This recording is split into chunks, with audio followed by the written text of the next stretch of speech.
Welcome back to another Monday Night Sports Show, Rams. I'm Erica Johnson. And I'm Rachel Hallam. And as if October wasn't spooky enough, the coronavirus is scaring the NFL. Are you confused by the CSU athletics investigation? So is Ethan. He tried to break it down for us in this week's Bird's Eye View. And we have our Pickem, which finally includes the Rams. CTV Sports starts right now.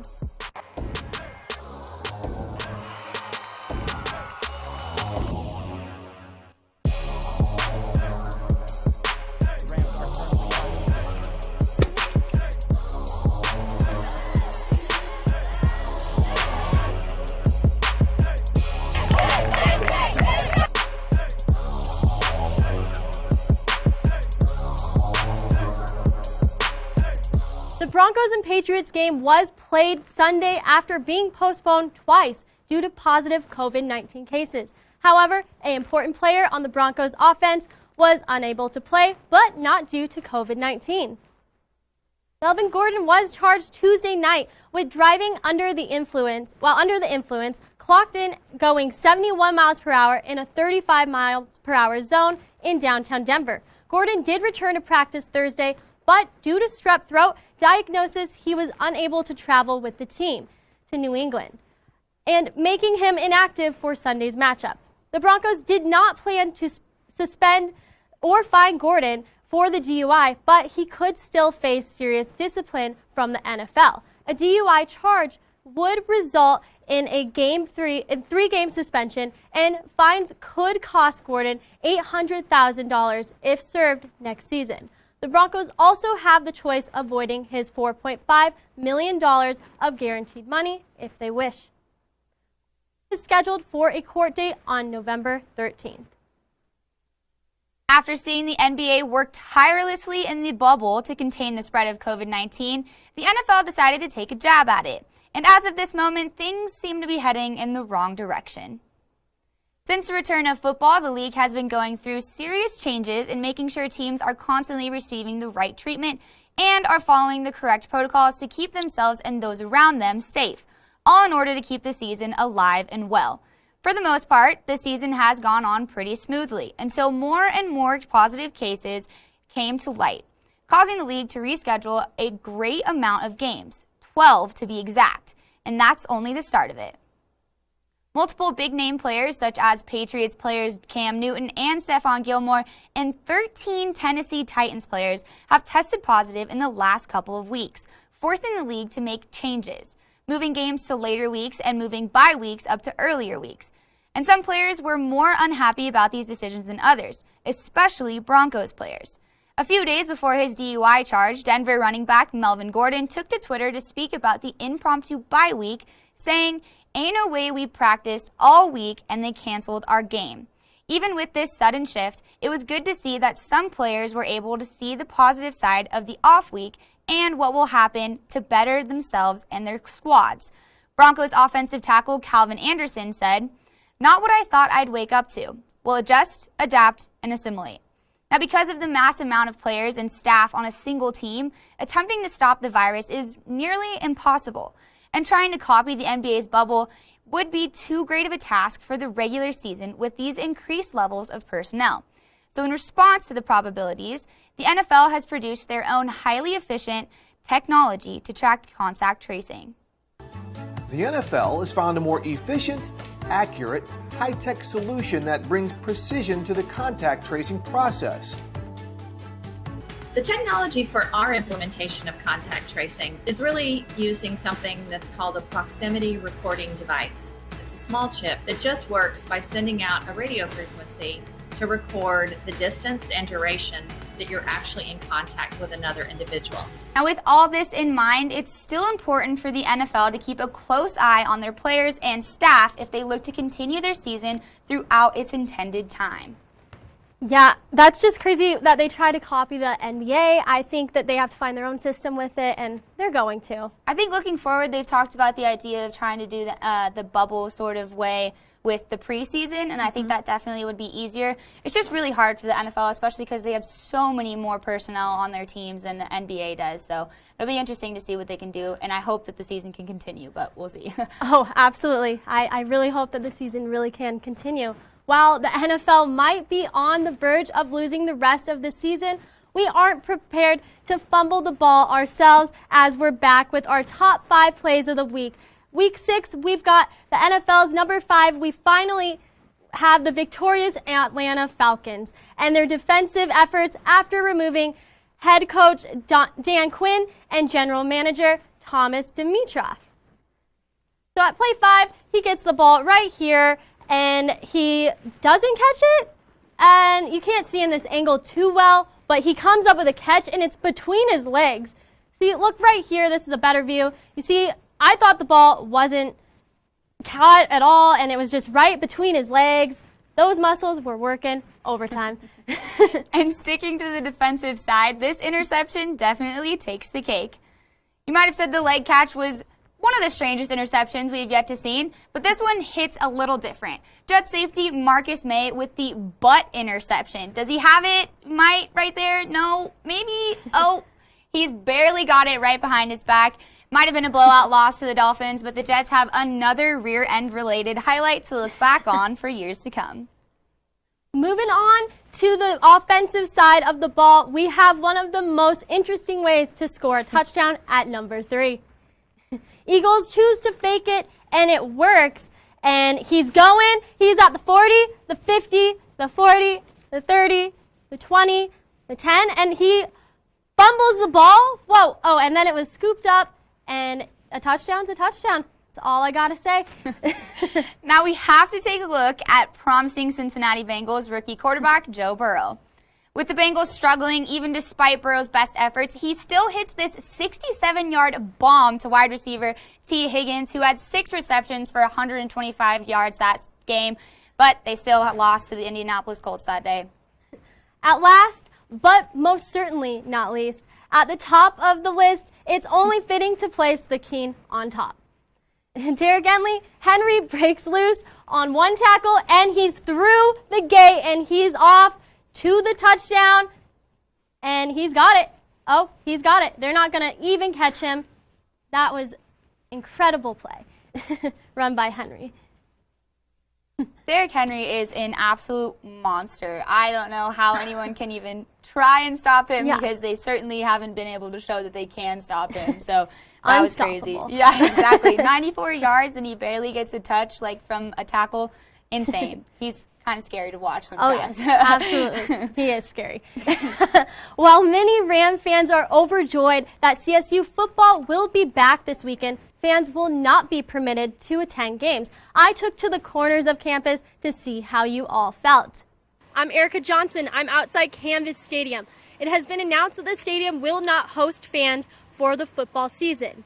I was able to talk with some students about how they felt about this. Kind of sucks, but I don't know if we're safe. It's fine with me. If we can go to class, I don't see why not. But I feel like as long as they regulate it, we'll be fine.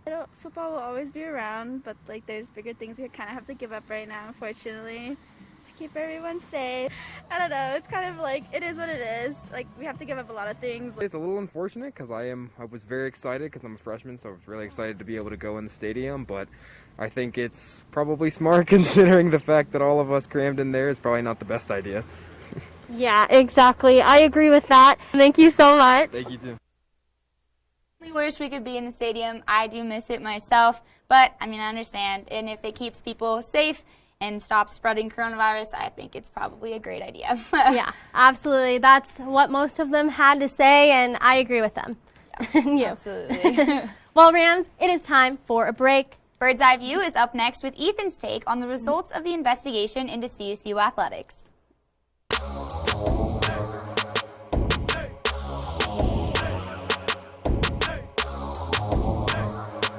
It takes less than 1 minute to find out if you may have prediabetes. You can do it here. But you probably won't. You're busy. Kids, work, show coming back in 48 seconds. So let's do this now. Hold up one finger if you're a man, women, 0. 3 more fingers if you're over 60, 2 over 50, 1 over 40. If you're not sure, keep in mind you're sitting on a couch right now, so 1 more finger if you're not very active.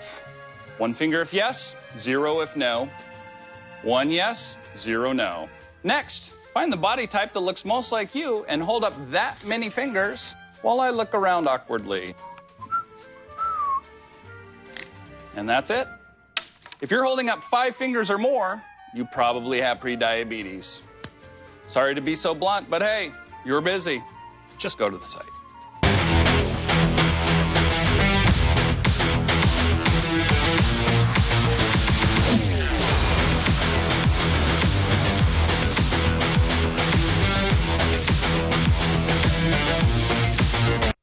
How you doing, Rams? Welcome to yet another week of Bird's Eye View. You haven't gotten rid of me yet.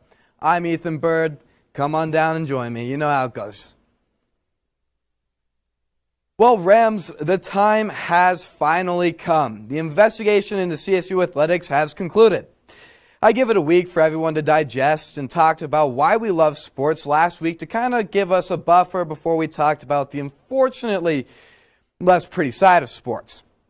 So I read the report, all 32 pages, and to be honest, in my 3 completed years of college, I think that's the most I've read so far. Sorry, Mom and Dad. And even after reading all of that a couple of times, I seem to find myself more confused every time. I have tried to reach out to the athletics department, but was told that they will be giving no interviews, and the only statement is one made by President McConnell herself. So let's just digest this together, starting with the COVID-related investigation. Let's start at the end of it with the conclusion.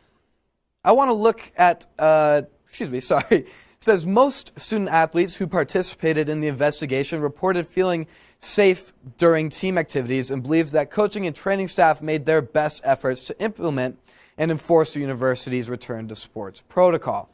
Now I want to look at this first part as it's highlighted. What does most student athletes even mean? When on page 4 of the investigation, it states that multiple athletes raised concerns over the frequency of testing and numerous stating that they were concerned over the fact that staff were not being tested. Then on the very next page, again, numerous athletes were concerned over contact tracing, 2 of which stated that a teammate practiced in between exposure and then subsequently quarantining. And on page 9, 4 members of the football team said that they were concerned that practices were not halted after the first cases on the team. Now, onto the second half of the conclusion. While numerous witnesses expressed some degree of dissatisfaction or concern about aspects of the protocols, those concerns were predominantly related to communication, consistency, or testing policies, so on. You can read the rest.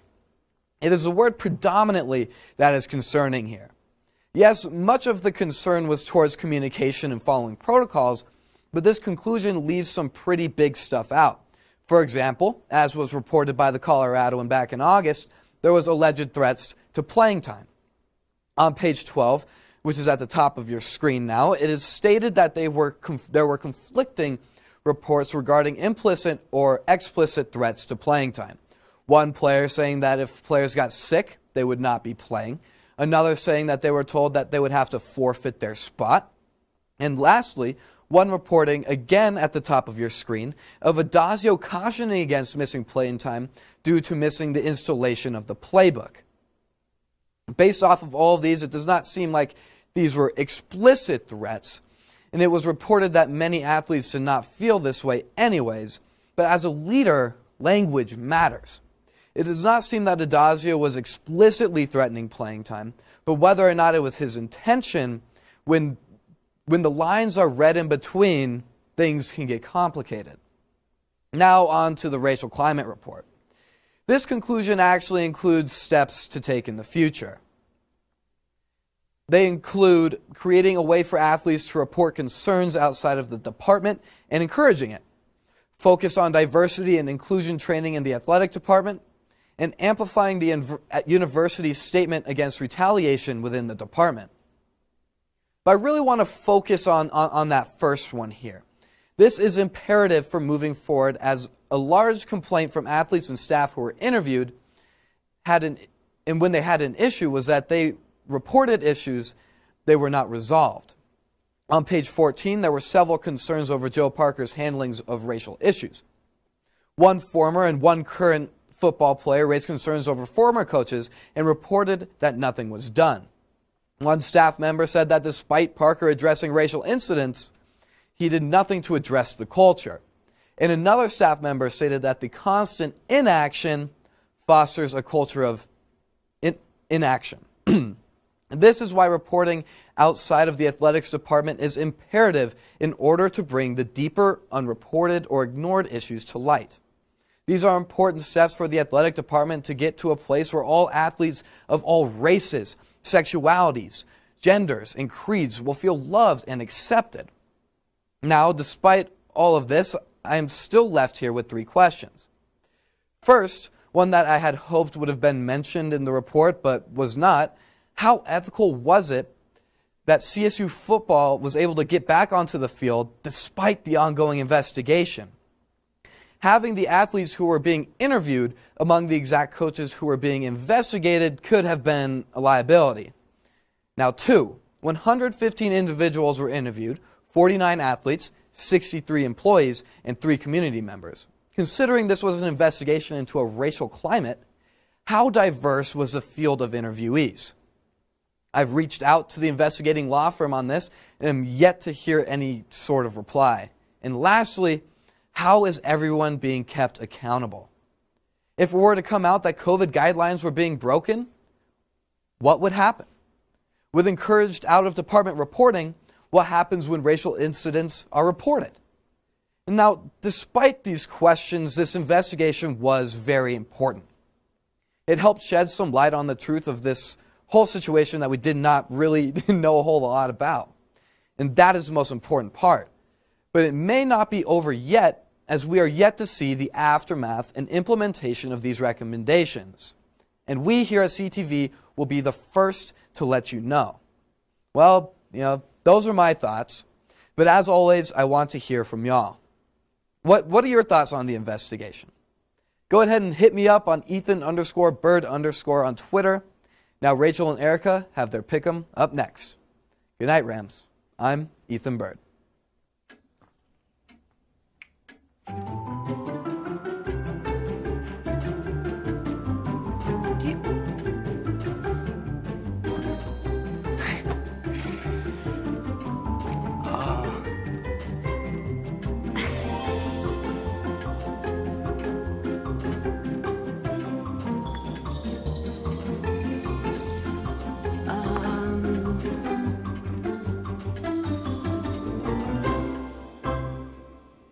Listen, you're my friend. I noticed you haven't really been yourself recently.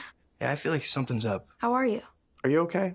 Is there anything you want to talk about? I just want to know how you're feeling. And listen, even if you don't know what to say, I'm here to talk. No matter what you're going through, I just want you to know I'm here. I've got your back. When you want to talk, I'm here.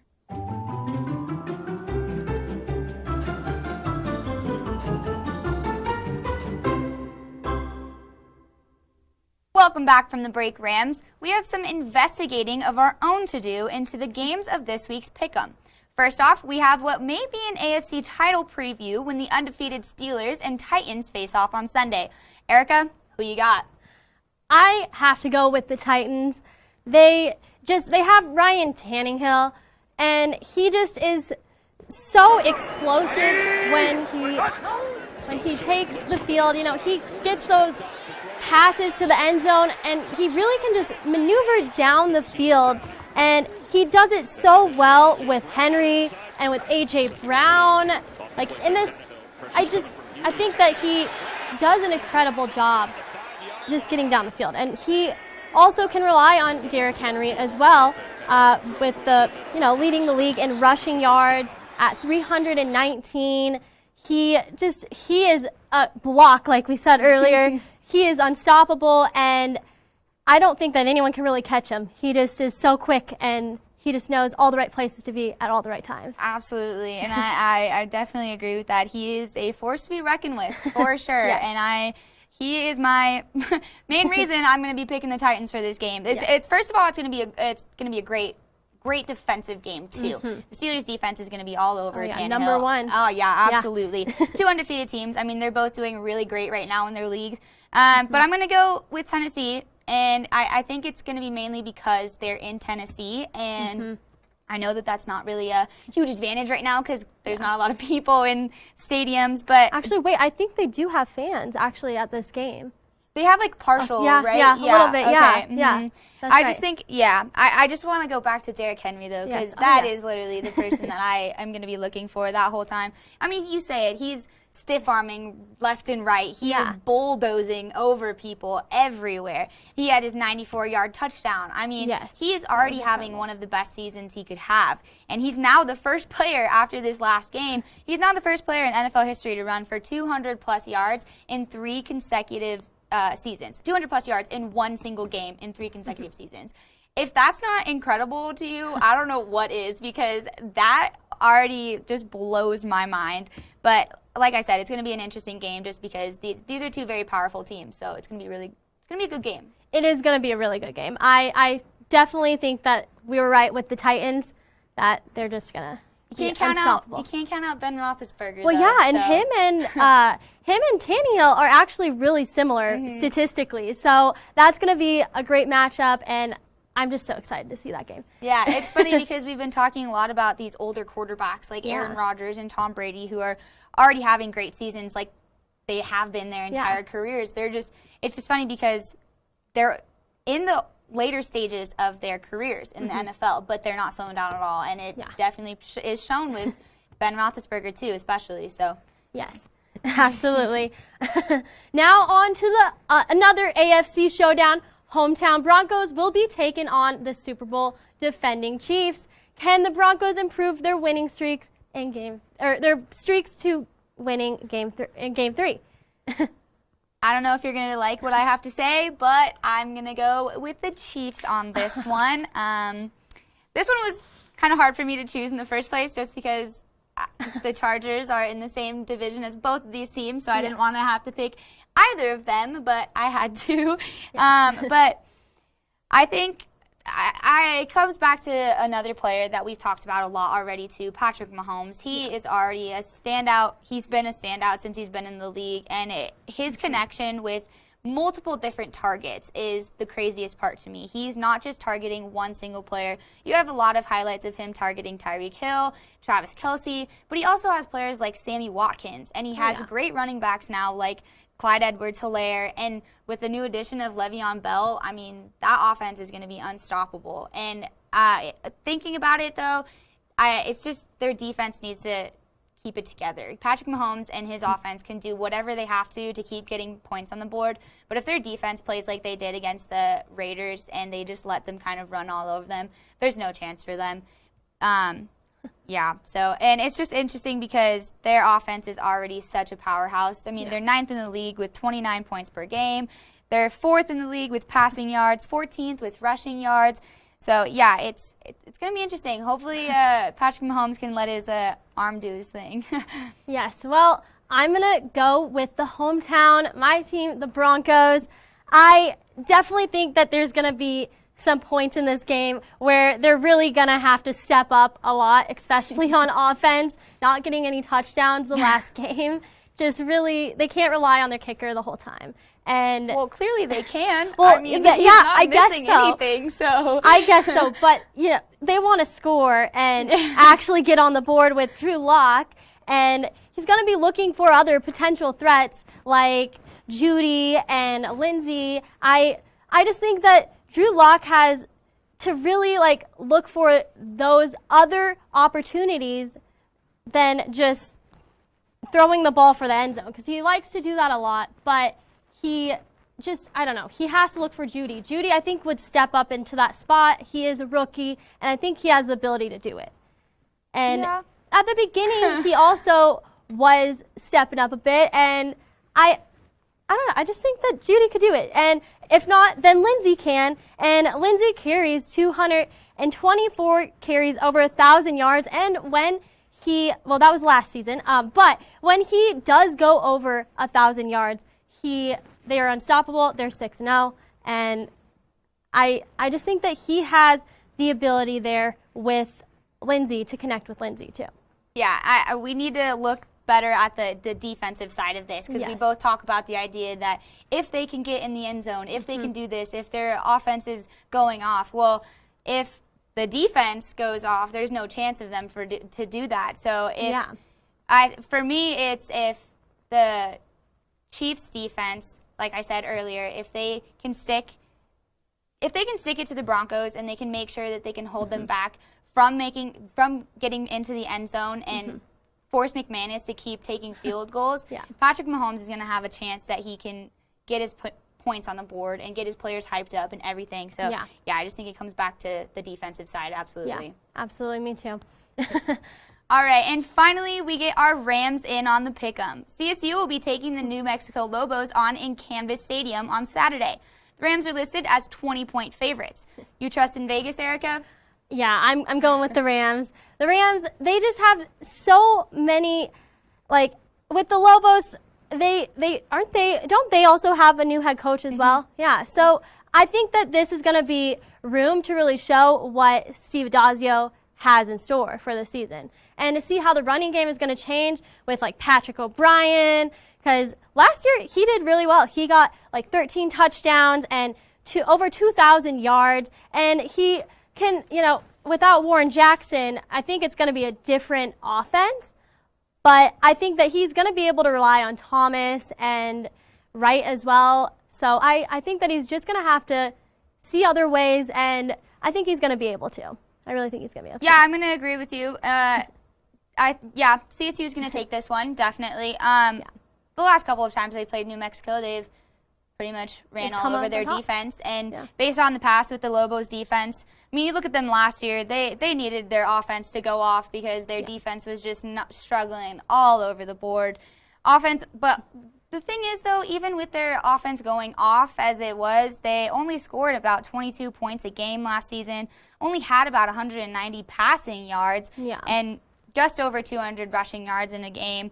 But it goes back to their defense. They gave up about 37 points per game that last season, and their passing defense is beyond their weakness. So if Patrick Mahomes can hit his targets deep in the end zone or in the backfield, whatever it is, they're definitely going to be running all over this Lobos defense.